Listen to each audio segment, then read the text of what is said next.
Alright, everyone, this is Ash. Welcome back to the King's Speech. So as promised last week, we're finally getting back into read-throughs now that I have officially been caught up on my Shonen Jump backlog. So we're starting off this weekend with the next volume of Battle Angel Alita Mars Chronicle.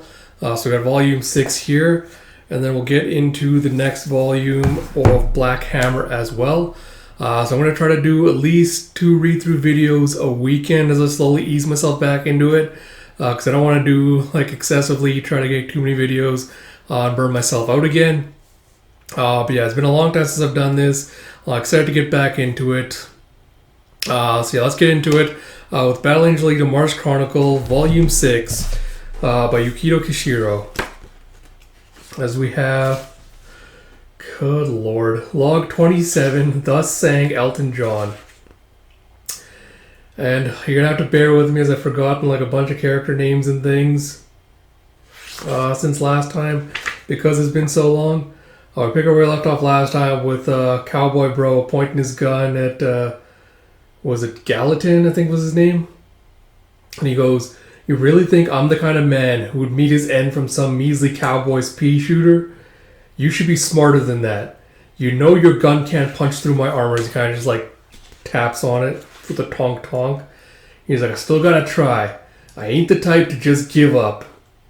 As he lets off a bunch of shots of the blam blam blam blam.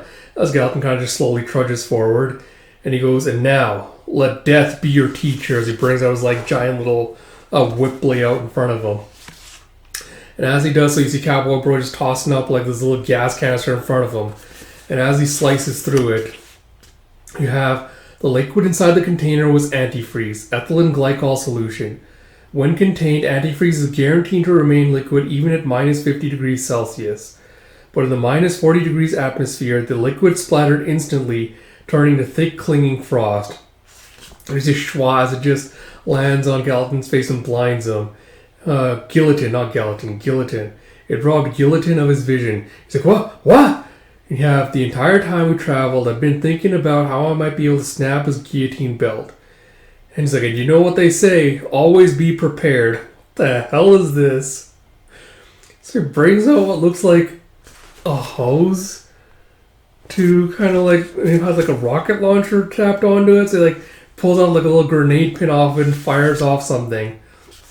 And you see a shpa, as it just does a little loop circle around Gillitin and starts wrapping him up. You have a swoosh, swoosh, swoosh, just a little circle and wraps up. As the mish comes to a stop. He's like, "You fool! You think you can tie me up with this cheap excuse for wire?" He's like, "Well, this ain't just any old wire, pal. This is an FLSC," as he does a little, sets off a little detonator. And you see a boom. Oh, God damn. As you see chunks of Gillitin just flying off, one of his arms is blown off along with his tail. And FLSC is flexible linear-shaped charge. It's a special kind of directional explosive used in building demolition and special military operations. It contains a V-shaped metal liner loaded with high-power explosives. When detonated, the Neumann effect of the liner produces a supersonic metal jet capable of instantly shearing through its target. He's like, my guillotine belt! It's like, where'd that little shit get to? And you have sloppy as hell Gillitin, as you see Cowboy Bro just going up behind him. And he goes, "So, shall we find out how well my pea shooter works on you?" Oh god damn, you see Gillitin's badly injured. He's got part of his teeth showing through with how the just burned through. And you see a pow as he fires off a bunch of shots right through his head to close range. And he goes, "I'd say that did the trick." And you see him all Terminator style with his little metal face there.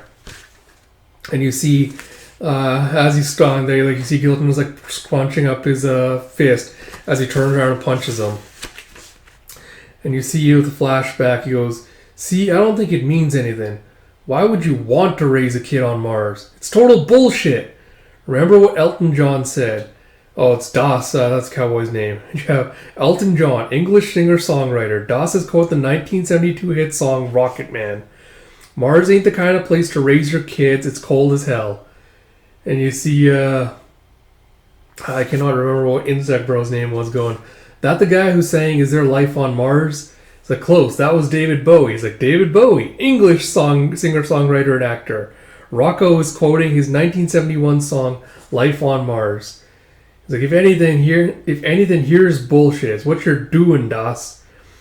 If anything here is bullshit, it's what you're doing, Das. That's Guillotine.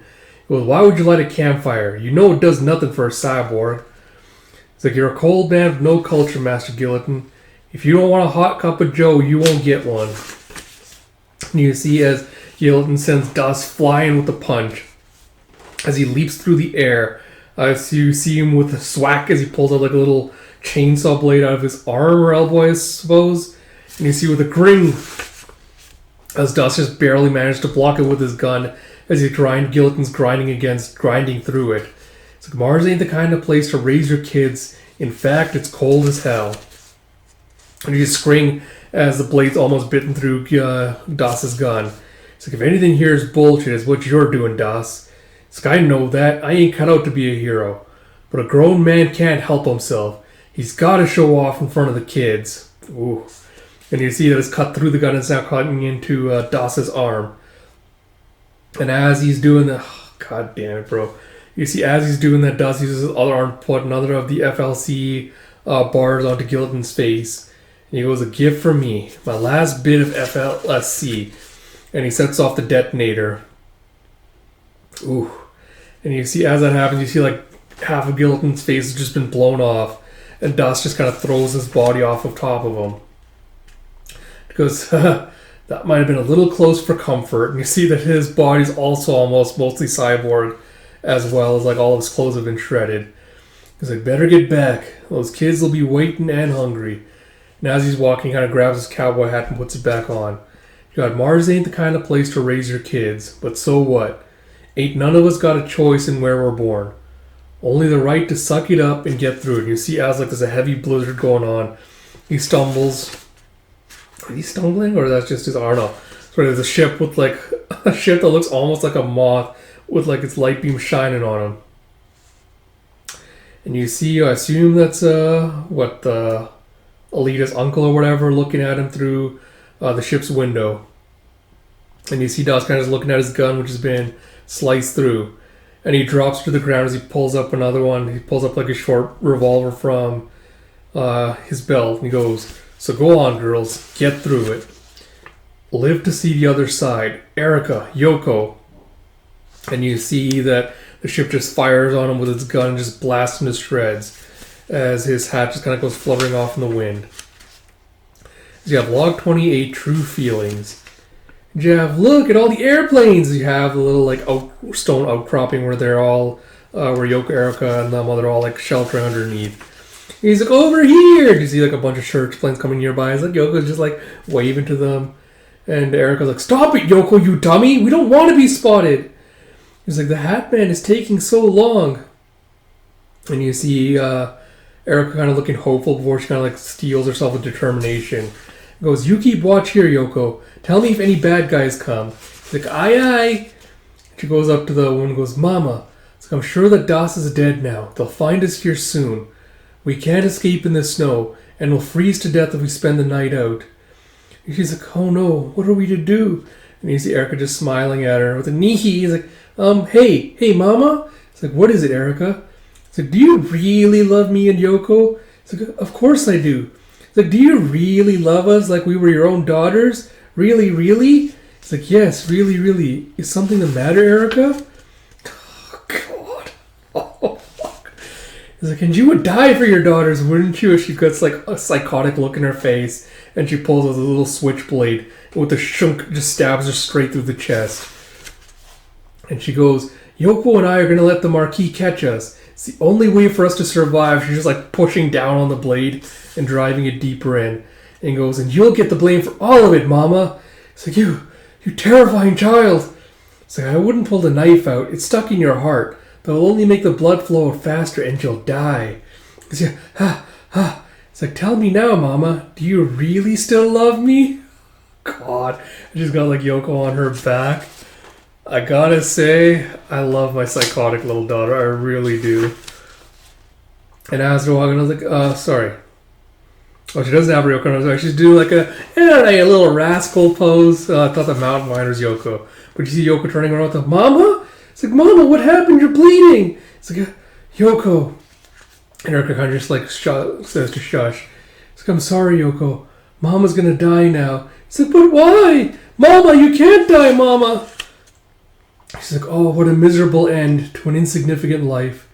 Stabbed in the heart by a little girl and left to die against these freezing rocks. And you see as Erica's trying to stop her, Yoko's yelling forward like, Mama! It's like, pain, pain, go away, come again another day. She's like doing a little circular motion above the knife. And he's like, Yoko, before I go, there's one last thing I need to say to you. Oh, and you see a little flashback as you have, I never had any hope from the start. I hated competing with others, so instead I tried to live my life without drawing attention to myself. I did have the same dreams as anyone else, but I gave up on them early on. I didn't have a choice. And you see her just like having the start of this family and then having a buried child later. And you have, I never made a decision of my own. I left the course of my life up to others and to fate. And you see her just like in this little broken down shanty. So yeah, that way I wouldn't have to take responsibility for any of it. I could withstand the pain as long as I blamed all the bad things on someone else, not myself. And you see the uncle kind of just coming in to look at her. And you see a bunch of his guards like hauling her away. And you have a life that was powerful, slothful, and empty. This knife stuck into my heart. Is it my recompense? Was it really so wrong to have avoided responsibility for so long? And she goes, my real name is Kyoko Bima, and I am not your actual mother. You guys see like poor Yoko's got like tears streaming down her face. She goes, I'm so sorry, Yoko. It was all a lie. And Erica's like, hey, did you hear that, Yoko? She's not your mama. You were being lied to all along. This woman was just a liar. And when she said she loves you, she was lying about that too. And you see poor Yoko's just like shocked and broken by this. As Yoko's like, oh, that spiteful little Erica. She's testing me. You stabbed that knife into my heart to make me tell her the truth, didn't you? You want to know my true feelings, don't you? Very well, I'll play along with your little plan, but be careful. And she's like, come here, both of you. It's alright if you forget about me, girls, but I want you to remember these words. It's like, I love both of you. And she kind of just like draws them both in for a hug and goes, I may have led an empty life, but this is the one part I won't let go. Poor baby Yoko's like, Mama, Yoko loves you too, Mama. And Erica's like, you're lying. Let go of me, liar. He's like, I'm not lying. This is the kind of woman I am. She's got like tears streaming down her face. He's like, I love you, girls. Both of you. And you see Erica's like trying to get away from her, out of her grasp, as Yoko's just kind of snuggling in. And you see as the uncle's like landed nearby, you see Yoko just kind of crying over the corpse of her mother, as Erica's kind of standing there just looking kind of like confused. It's like, so this woman hired some ruffians to help kidnap you, and when she realized she could not escape, she killed herself. It's like, huh, foolish woman. Is that supposed to be Baron Muster? Yeah. And as he's like examining the corpse, like, this is not a suicide stabbing. And he kind of glances over at Erica, who's like, what? It's like, and I suppose we shall accept this story. And you see a mama as the ship's taking off. And he's like, don't be stupid, Yoko. You know she was an imposter. She wasn't your real mama. He's like, you're wrong. She is Yoko's mama. As you see like the snow slowly covering up her corpse. As we get to the next chapter, we have, that day there was a festive air about Dornborg Palace. 3 days before, seemingly out of the blue, an announcement went out from the council that there was to be a ritual of succession handing down the seat of the province's leader. And you have log 29, ritual of succession. It's like, who's the new lord or lady going to be? I heard it's just some little child. It's like, never knew Lady Kagura had a baby. And you have the Aintarch has emerged. It's like, it's huge. And you see the Aintarch Odionbach, I guess. So you have the Aintarchs are mega machines passed down among only the 12 provincial lords of Mars. Based upon the guardian angels that the legendary 9 founders once controlled, they are a symbol of power, wealth, and authority. You see this giant mecha just heading out. And you see the ritual of succession refers specifically to the passing down of the right to pilot the Aintarch. With the ritual of succession, all procedures for handing over the territorial seat are complete, and a new lord of the Sidonian territory is born. And you see Yoko just kind of looking despondent, as Erika's like happily smiling, leading her along. They're all like dressed up. Yeah, that's Yoko. Her eyes look like Lady Kagura's. And Erika's like, all this time that Ninon wanted to be a queen, and now Yoko's the one it's happening to. It's like, what do they call this? Pearls before swine? It's like, It's like, I haven't seen anything of Mustard and his people for days, though.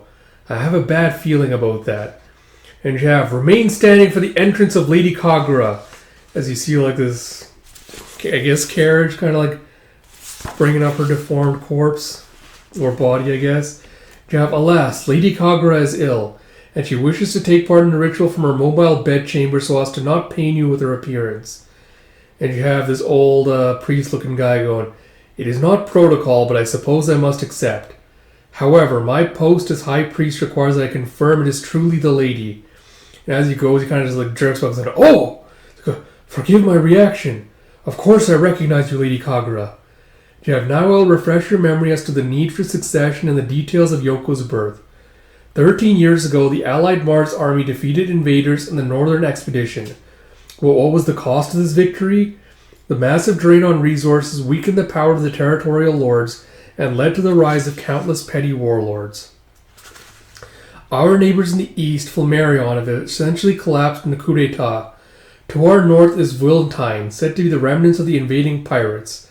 To the west and south, Bad Kath and Fadig expand their influence. I'm not going to get a bunch of these names right.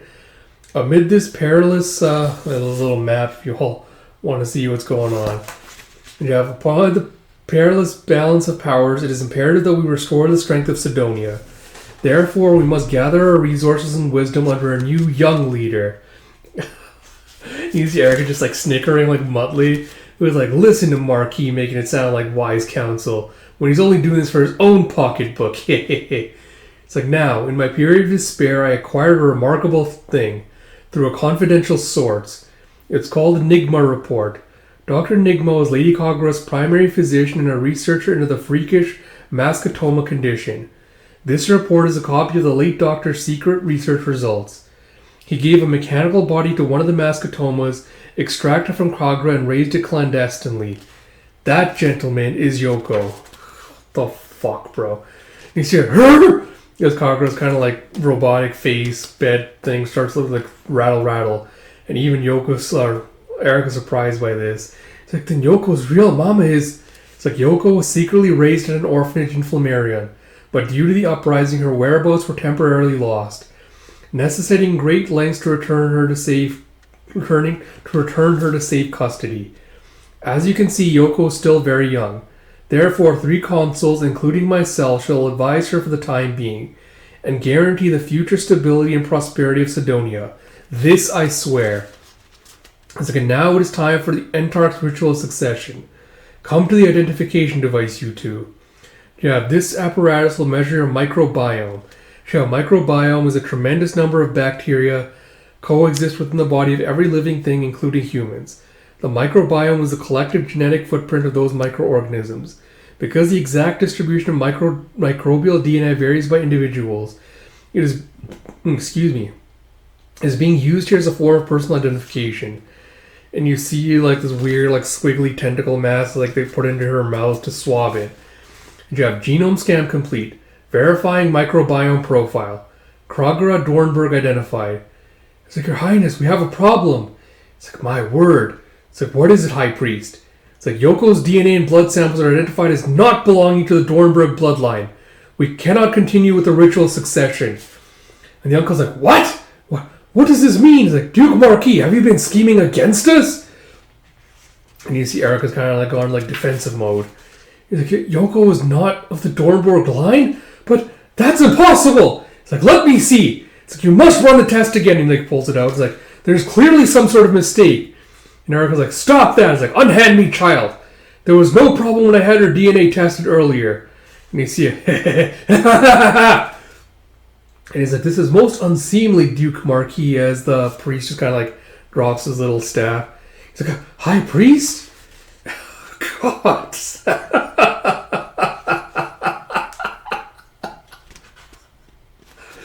He's like, "Wah, you fool!" It's like he whips off the robe and his Baron Muster underneath it.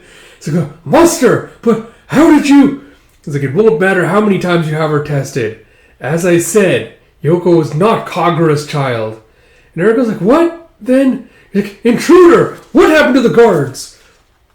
And you see Muster just firing off a bunch of gunshots. As, what the fuck, is one of the guys in the, I guess one of the nobles kind of like disintegrates into the drug that he made.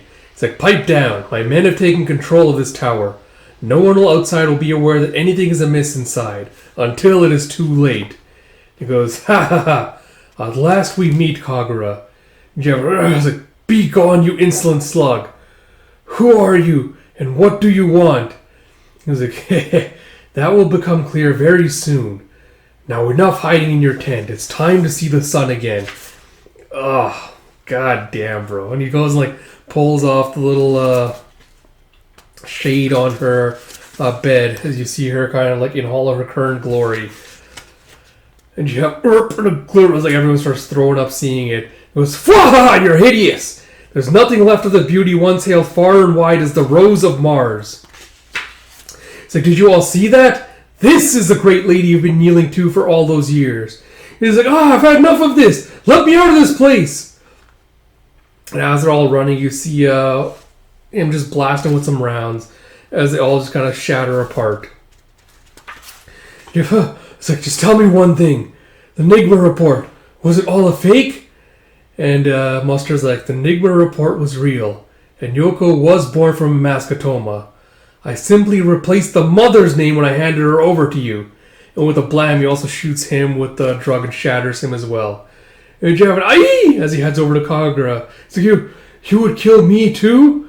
He's like, "Oh, I will, but it won't be happening here." And you see a click as he opens up like a little, I see what, an escape pod? And he goes, "Inside the Entark is where you will meet your doom." He goes and grabs her and like shoves her down this little tube and goes, "Your admirer awaits you there." And Erika's like, "Hey you're Zoe, aren't you?" He's like, "You can't hide the truth from me." What the fuck, bro? And you see she like pulls off the Baron Muster mask and it's like, "It is indeed her." It's like, "Hey, when did you put it together?" It's like, "I knew that something was off. For one thing, Muster's not that good of a shot. Where's the real Muster?" And she's like, "Well, he's..." And you see an ooh. He's like, "How good of you to join me, Princess Kagura." He's like, "Who are you?" And you see Muster's tied up inside the Entark with like his arms bound. He's like, "Oh, how I've waited for this moment." As we get to log 030 with Muster's tears. You have outside with they're sure taking their time. It's like, "When are we going to get to see the new Lord of Sidonia?" It's like, "Is the elevator still not operational? What's going on in the ritual chamber?" It's like, "I can't get through." It's like, "This isn't some malfunction. Send a rescue team up there." It's like, "Odeon Bach is entering an active state. The lady must have gone inside." It's like, "Can we make contact with the Odeon Bach?" It's like, "The Odeon Bach is not responding." "Who are you? What are you doing here?" It's like, "Do you not recognize me, Princess Kagura? My true name is Ital Sonin, the man you ruined, tortured, and murdered 13 years ago. You cannot tell me you don't remember these legs of mine." And she's like, "I don't remember." It's like, "Based on those wounds, it would appear that you're one of the men I sacrificed to create the Mandrake." It's like, "Did you think I would beg for mercy? As if it would commit to memory the names of such worthless men that serve no purpose other than to be Mandrake fertilizer." He's like, "Not a shred of regret or guilt over what you did to me." Like, "That's what I like to hear. You are indeed my Queen of Vice. This is exactly what I needed you to be." And you see back outside with Erika going, "So Muster's disease didn't get better?" It's like, "The immortality potion, secret treasure of Mars, was not the cure-all Lord Muster was hoping for. It was indeed valuable lost technology, but it wasn't anything he could use in his revenge plot." And Erika's like, "Ah, geez, and after he got so worked up about it, what an old fool." It's like, "Indeed." And you see, as I assume Erika, or Zoe's loading a new cartridge going, "I think that he wanted to put an end to the battle over the treasure of Mars while he still had life left in him. Maybe what Lord Muster truly hates is the treasure of Mars led so many people to madness. And your father was one of them, Erika." He's like, Papa wasn't much to speak of. I wouldn't have made that mistake. When you stab someone in the back, you make sure they're dead. And you see back inside with, so you are the very man who attacked the Council of Edom and killed Policella? It's like, none other. And she recognized who I was. Oh, you should have seen the look on her face. It's like, you killed my beloved Policella? It's like, do you hate me, Kagura? Then pick up that whip. Use it to strike me. And she sees a whip nearby and she uses it to act snap her off the face. And as she's lashing out, brutalizing him, he's like, oh yes, yes! This time I offer up all of my suffering to you. And she's just huffing and panting. He's like, heh, heh, heh. He's like, oh, one thing I forgot to mention. I have modified the hatch. The two of us will never leave this chamber as long as my heart still beats. And you see his back up outside. He's like, Yoko gets up to her feet. He's like, Mama, there's one other thing I don't understand, Zoe. It's like, I'll give you points for curiosity, kid. It's like, who is Yoko's real mother? It's like, well, I suppose I wasn't sworn to secrecy about it. I can tell you. Because it happened at the carnival in Sklodowska 4 years ago. I will say, I do like the absolute zaniness of that panel there. So we got word that there was a sideshow exhibit featuring someone who sounded like a Mascotoma patient. He must have had some premonition. Lord Mustard headed there himself to see. You have sideshow, real, live, most amazing curiosities. 100 Eyes Lady, see inside. Do you have a curse from the face on Mars, punishment from the gods? I assure you this is no prosthetic fakery. What you're about to see is a true living monster. Ooh. And you see another one inside. You have, it was the very woman he thought dead for so long. The tortured husk of his sister Nolan Sonon. We closed off the tent without drawing attention from outside, then killed all the carnies and visitors inside with the Christa Morgan poison. Nolan's tongue had been ripped out, her eyes and ears were sewed shut, and her limbs had been amputated. There were signs of mutilation and torture all over her body. And you see his Mustard just cradling her, just crying out, It's like, it's alright, you're safe now. And you see he injected her with some of the Christa Nolan as well. You have Lord Mustard release Nolan from her suffering, using Dr. Chinmo's Sabulo Morton prototype. It was the first time I ever saw Lord Mustard cry. I did not think it was possible for a human to cry as he did. You see he's literally crying like tears of blood. Yeah, it was clear that after the expedition, Kagura had taken Nolan into the palace as her prisoner and personal toy. Through the transaction route that took Nolan to the carnival, we were able to locate Dr. Nigma, the Mascotoma researcher. And you have, is that you, Ital Sonon? How did you survive? Fascinating. Will you let me run some tests on you? He goes, I'm glad to see time has not dulled your zeal for learning. In fact, I've prepared some gifts for you to celebrate our reunion. It's like your wife, children, and pet cat. I trust you can recognize their authenticity. So he just puts all their heads in front of them. And he's like, ooh, you've crystallized the proteins? How fascinating. And Zoe's like, are you sick? Your family's been murdered and that's all you have to say? He's like, oh, I'm disappointed, of course. But I simply can't fathom what you intend to achieve by this. And Mustard's like, stop, Zoe. The Doctor is a great and historical figure. Of course he's different from the common man. Now what I want to see, Doctor, is you down on your knees begging and blubbering for mercy. He's like, why? What would necessitate my begging for your mercy exactly? And Zoe's like, I've seen a lot of evil men in my lifetime, but no one sent shivers down my spine the way Nigma did. It was as though he truly could not fathom why anyone would seek vengeance on him. Despite his great intelligence, he was completely missing all humanity. He struck me as some kind of monstrous insect in human form. And he's like, I understand you were kicked out of Kagura's lab for failing to find a cure for the Mascotomas. And he's like, that is not accurate. I fled the lab first. She threatened to kill me so many times. What an impatient person. Besides, I do not view the Mascotomas as something to be cured. And as you see Mustard Guy going through his lab, he pulls up a machine and goes, what is this? It's like, what the hell is this? He grabs, slams his face down. He goes, I told you, the Mascotomas hold incredible potential within them. This is my proof of that. He's like, you better explain this right now. And so he's like, what is it, Lord Mustard? He's like, this is HK BRO's BR035, an autonomous life form created by attaching an extracted mascotoma to prosthetics. I call her a Heraus kind, an extraction baby. And you see a baby cyborg Yoko inside like a little chamber. It's like, you created that from a mascotoma? Impossible! It's like, isn't she beautiful? Her brain is fully functional and developing. With the proper conditions, mascotomas can mature into independent, individual human beings. Do you see now? Mascotomas are not a disease. They might be the future hope of humanity. So I stopped researching a cure and changed my study focus to analyzing and mass-producing the mutuserous substance that causes them. And Zoe's like, what happened to the person she was extracted from? What happened to her mother? It's like, I sourced this one from a female patient that the palace sent to me. She was nearly invalid, so I rented her out to a sideshow exhibit. I believe her name was Nolan Sonan. Now hang on just a moment. Ital, was she your sister perhaps? And Monster's like, Nolan's child? Her baby? It's like, Doctor, have you told anyone else about this Heraus kind? It's like, no. In fact, you're the first to know. It's like, I'm working on my paper now and plan to make a grand unveiling soon. It's like, hey, I'm glad to hear it. Yeah, if Dr. Enigma's death was, well, it's better if I don't say. It's like, Yoko's real mama was Muster's sister? Does that mean Muster's Yoko's uncle? And sad looking Yoko's like, Mama. It's like, how dare he? He used Yoko for his own revenge. And Zoe's like, Lord Muster had one final order for me. Kill every last person in the succession ritual chamber aside from Kagura. Erika, Yoko, neither of you are exceptions. So you get to log 31.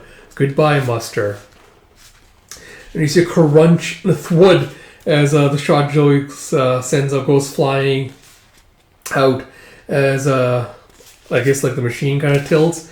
And Javin, as she goes flying back and slams her arm into one of the edges, and the gun goes flying. Javin, as the building's like breaking her out around them. He's like, the floor! And Yoko's like, Erika! And you see Yoko just like hanging onto some wires. She grabs Erika's hand. And you see the machine just like rampaging through the city. And you have Odenbach, force shutdown has failed. It's operating in battle mode with all restraints removed. It's like, no way. It's going into full output in the middle of the city? A simple swing of its arm could level an entire block. We can't control it. Evacuate now. Ask the military for... And you see it shouldn't. And as an arm comes down and breaks through it. And he's back inside with the Odenbach is on the move. Stop right now. How dare you ignore my orders? And you see like Hogwarts like trying to slam down on the thing. And Muster's like, it will not work. The Etharks run on semi-autonomous AI routines to ensure even unskilled pilots can operate them. They react to deep brain commands. But the brainwave scanner in that seat is unable to read the commands from your mind. Do you know why? Because the signal noise of all those mascotoma brains is jamming your mental commands and making them impossible to detect. And you say, douche, swa, as it's just rampaging through the city. Jeff, it's moving! It's like, wow, was that building collapsing? And you see woo. And it's like this ray beam from his fist and starts like incinerating people. As it continues the rampage, you see like using a laser explosion as like burning up the city. And Hogwarts like, my city, my people, burning up! Stop it, make it stop! He's like, what a surprise. Even a tyrant like you feels for her common people? It's like the people, towns, and every blade of grass in Sidonia belong to me.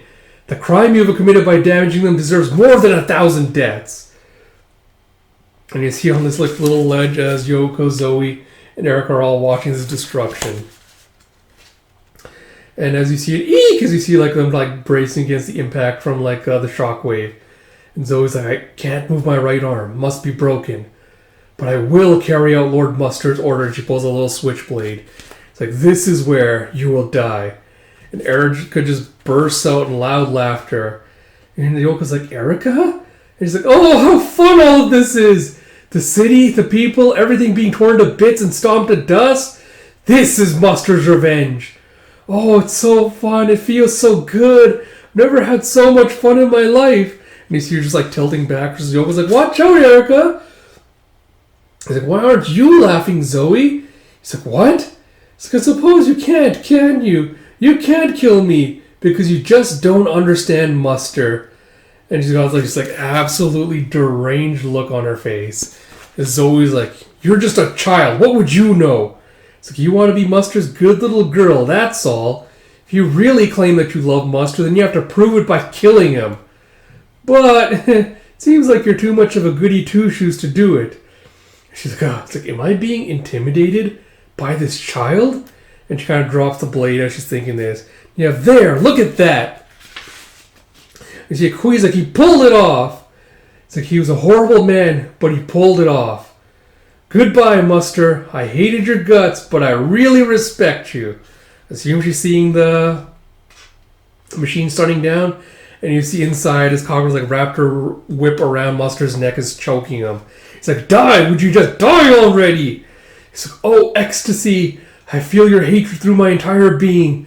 At last, the moment when my vengeance is complete. And you see as it happens, you see like this little pods above like opening up and spraying out some liquid. With a yeah, like, what is this? It's like the very solution you once used to melt my feet off. Now melt with me and our remains will mingle as we drain down to the very depths of hell. As the ashes burning, so they use over her fingers like poke up Muster's eye. And you have the Odienbach rampage for 3 days and 3 nights. It only came to a stop after it reduced virtually all of Sklodoska to rubble. It took another 24 hours for the rescue team to pry off the external armor and reach the central pod. What they found there was a pair of skeletons that had partially melted and fused together. Sidonia had lost its leader and senior brain trust in one stroke, and the territory collapsed. After Flammarion, this led to a sequence of territories falling into ruin. The age of the 18 Lords was over, and the age of the Warlords had begun. The unending fires of civil war enveloped Mars for over a dozen years during this time. But the story of Yoko and Erica continues. And you see them both wrapped up in this blanket, shivering in the cold, as they're being led on this little convoy. So I guess quick thoughts on this volume. So yeah, not much to say. I'm glad we kind of wrapped up Muster's whole storyline, like everything with it, and hopefully now get into like the actual, like, you know, how they joined like the Mars Corps and got the training was a Gilda and all that. So I hope we get like some of the more interesting stuff with this. It's interesting enough provided with the background. I think something I hadn't touched on before, and I don't think I'm going to get too deep into because it's not really something I'm well versed enough in to kind of speak on eloquently enough or with, you know, any kind of like authority on, is how Mars Chronicle kind of talks about and deals with and portrays disability. Because the thing is, you have not only disability, but also how it deals with fat phobia. And I think the thing that kind of got me thinking about this was seeing the way that Cocker was drawn in this panel. As you know, it's like supposed to be like this horrific amalgamation with like, you know, all these deformities and everything. And I'm just like, I don't know, because on the one hand, you kind of see Kishiro-san kind of like delving into a little bit, kind of talking about, you know, how Sonon was kind of tossed into like the freak shows, and, you know, how degrading it was, and like how much she was like abused, how much she was abused by, like, you know, she paraded around as a freak and everything like that. But I don't think it really kind of delves too deeply into that, nor does it really kind of afford her the sympathy that it should be. Same with Muster as well, where it's kind of like dealing with his disabilities and like deformities and everything else. I don't think it really handles it with a level of sympathy, especially at the end where it kind of like, you know, kind of goes full hog into like the, oh, you know, look at them, they're kind of both kind of like, you know, degenerate freaks. They're in like all this like masochistic stuff, with him being like, oh, you know, it's like, yes, give me all your anger and hatred. It's like, oh, you know, whip me, it feels so good, all that kind of stuff. Again, it feels ill-advised the way that he handled it. Like, maybe he had better intentions. Again, maybe this is something he learned from later on. Like, because I remember pointing this out back with Last Order of the Snake Charmer, where I'm like, you know, he's kind of dabbling in stereotypes. And I do want to call him out for that, because I don't want to pretend like, you know, he's perfect, he's never done anything wrong. And I feel like it's the same for this as well. I feel like he's definitely dabbled in problematic stereotypes and portrayals of disability.